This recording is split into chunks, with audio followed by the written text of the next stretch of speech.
5 years ago, my entire family stopped speaking to me. Not because I committed a crime, not because I hurt anyone, but because of one lie. A lie told by the person I trusted most. My sister.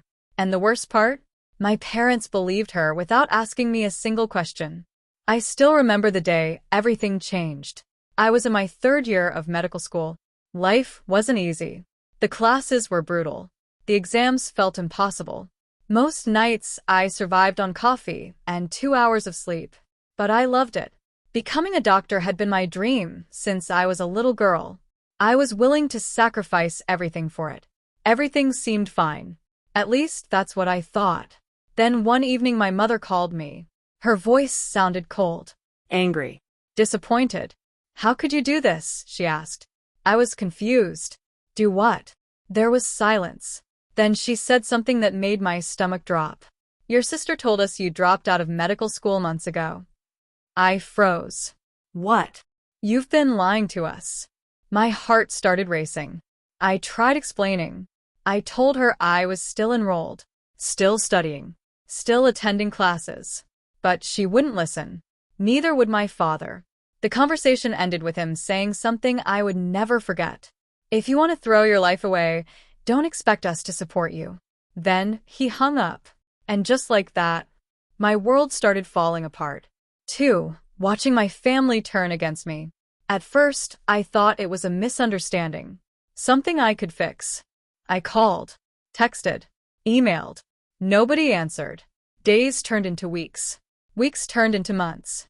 Every message I sent was ignored. My parents stopped paying for my apartment, stopped helping with tuition, stopped speaking to me completely. It was as if I no longer existed. The hardest part wasn't losing money. It was losing my family. I couldn't understand why. Why wouldn't they listen? Why wouldn't they check? One phone call to the university could have proven everything. But they never bothered. Then I learned the truth. My sister had told everyone I was ashamed and pretending to stay in school. She claimed I had become lazy, irresponsible, a disappointment. And somehow, everyone believed her. Even relatives started avoiding me. Family gatherings happened without invitations. Birthday parties, holidays, weddings. I saw pictures online. Smiling faces. Happy memories. Memories I wasn't part of. Meanwhile, I worked 2 jobs while attending medical school full-time. I cleaned offices at night, tutored students on weekends. Sometimes I cried from exhaustion. Sometimes I wanted to quit. But every time I thought about giving up, I remembered what had been taken from me. And I kept going. Because one day, the truth would matter. At least that's what I hoped. 3. The 5 years nobody saw. 5 years is a long time. Long enough to rebuild yourself. Long enough to become someone completely different. I graduated medical school. Without my parents there. Without my sister. Without any family support. When my classmates crossed the stage, families cheered. Flowers filled the room. Parents cried with pride. I sat alone afterward, holding my diploma, trying not to think about the empty seats. Then came residency. Years of long shifts. Sleepless nights. Emergency calls. Stress beyond imagination. But I survived. And, eventually, I became an attending physician. The dream I had chased my entire life was finally real. Around that time, something wonderful happened. I met Daniel. He didn't care about the drama. Didn't care about my family history. He only cared about me. For the first time in years, I felt truly loved. 2 years later, we got married. The wedding was beautiful. Friends came from everywhere. Colleagues celebrated with us. There was laughter, music, happiness. But there were no parents, no sister, no family photos. And that absence hurt more than I wanted to admit. Sometimes I wondered if they ever thought about me, if they ever missed me, if they ever questioned the story they'd been told. But after 5 years, I stopped expecting answers. I focused on building a life instead. A better life. A peaceful life. Until one unexpected night Last month, changed everything. I was everything. working a late shift in the emergency department. It had already been a chaotic evening. Patients everywhere. Phones ringing nonstop. Doctors rushing between rooms.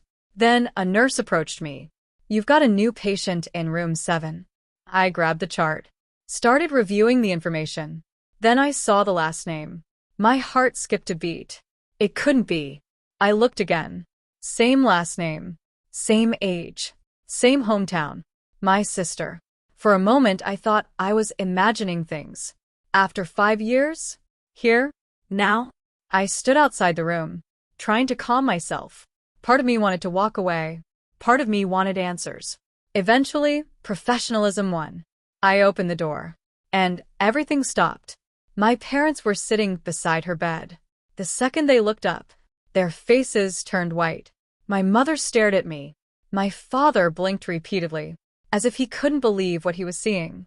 Nobody spoke. Nobody moved. The room felt frozen. Then my mother grabbed my father's arm, so tightly that his face twisted in pain. And she whispered one sentence. A sentence I'll never forget.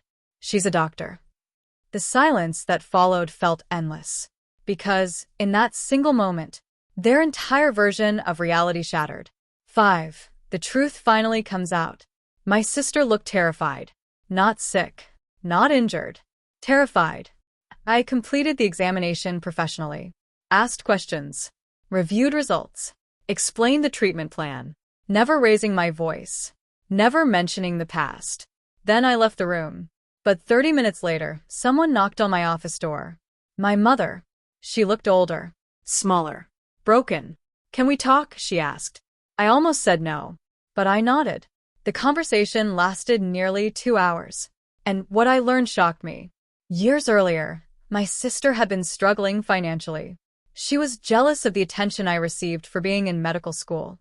She hated hearing relatives praise my achievements. So she created a lie. A huge lie. She told my parents I had secretly dropped out. Then she added more lies whenever they had questions. Every time evidence appeared that contradicted her story, she invented another explanation. And my parents believed every word. Why? Because she was physically present. I was away studying. And over time, the lie became their reality. My mother cried while explaining everything. My father couldn't even look me in the eyes. Then came the question I had waited 5 years to hear. "Can you forgive us?" Honestly, I didn't know. Some wounds don't disappear overnight. Some apologies arrive too late. But hearing the truth mattered. More than I expected. 6. The revenge nobody expected. People often imagine revenge as something dramatic, something loud, something painful. But the best revenge isn't destruction. It's success.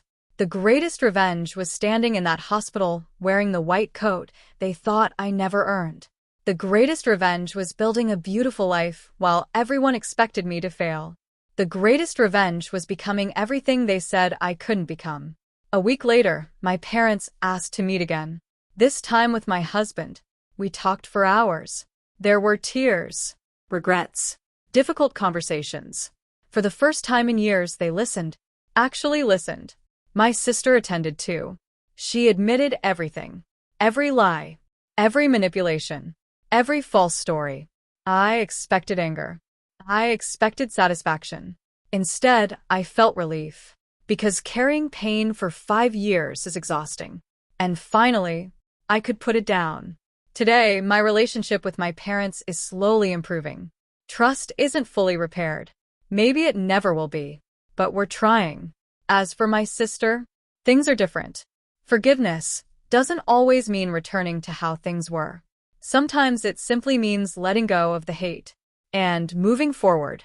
7. Final reflection. If there's one lesson I learned from all this, it's simple. Never accept a story without hearing both sides. One lie can destroy years of trust. One assumption can break a family. And sometimes the people closest to us are capable of hurting us the most. But here's what I learned about betrayal. Betrayal doesn't define your future. What defines your future is what you do next. You can stay angry. You can stay broken. Or you can keep moving forward. Keep building. Keep growing. Until one day, the truth speaks louder than the lies ever did. And when that day comes, you won't need revenge. Because your success will tell the entire story for you. The end.